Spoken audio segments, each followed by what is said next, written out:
हाँ तो बच्चों, आज हम आपको अम्ल, क्षार और लवण के बारे में बताएंगे।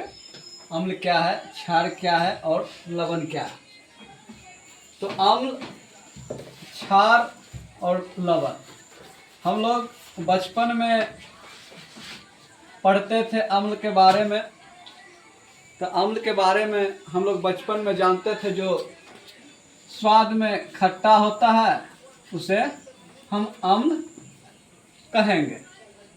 जो स्वाद में कड़वा होगा उसे हम क्षार कहेंगे।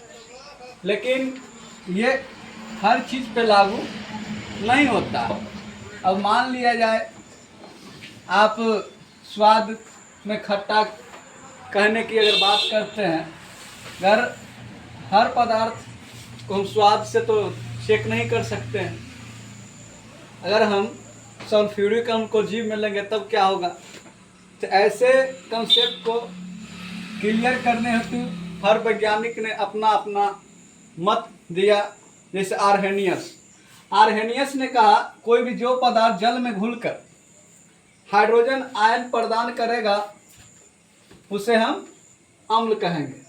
तो आर्हेनियस के अनुसार जो पदार्थ जल में घुलकर हाइड्रोजन आयन प्रदान करता है उसे अम्ल कहते हैं। और क्षार की बात था आर्हेनियस के अनुसार, तो जो पदार्थ जल में घुलकर OH आयन प्रदान करेगा उसे हम क्षार कहते हैं। जैसे कि यहाँ उदाहरण में आपको हमने बताया है HBr और KOH। यहाँ H प्लस आयन को प्रदान करेगा और यहाँ OH आयन को प्रदान करेगा। इसी तरह से बॉन्स्टेड-लॉरी का कहना था कि जो पदार्थ जल में घुलकर प्रोटॉन को प्रदान करता है उसे अम्ल कहते हैं। जो पदार्थ जल में घुलकर प्रोटॉन को प्रदान करता है उसे अम्ल कहते हैं, और जो पदार्थ जल में घुलकर प्रोटॉन को ग्रहण करता है उसे क्षार कहते थे। ये थे बॉन्स्टेड-लॉरी की कहानी।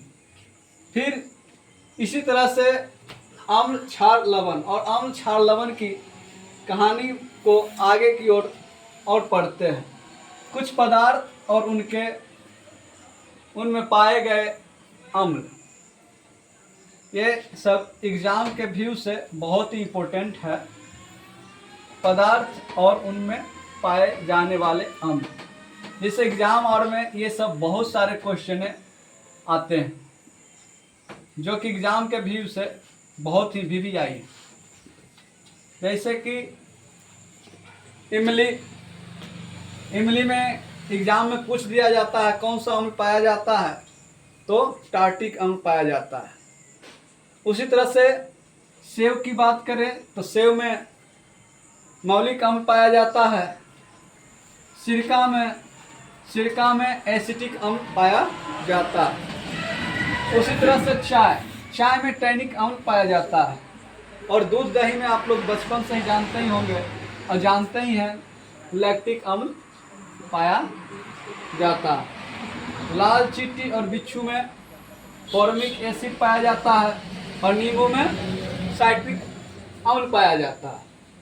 तो ये सब कुछ कहानी थे अम्ल और क्षार की।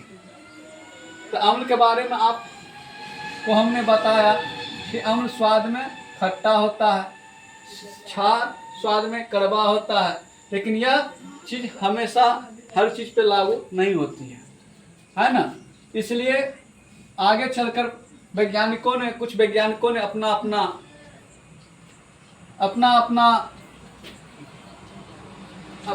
परिचय दिया, जिसमें आर्हेनियस थे, बॉन्स्टेड-लॉरी थे। आर्हेनियस के कहनाम ही था जो पदार्थ जल में घुलकर हाइड्रोजन आयन प्रदान करता है उसे अम्ल कहेंगे। जो पदार्थ जल में घुलकर OH आयन प्रदान करता है उसे क्षार कहेंगे। फिर उनके बाद बॉन्स्टेड-लॉरी का नाम था जो पदार्थ जल में घुलकर प्रोटॉन को प्रदान करता है उसे अम्ल कहते हैं। जो पदार्थ जल में घुलकर प्रोटॉन को ग्रहण करता है उसे क्षार कहते हैं।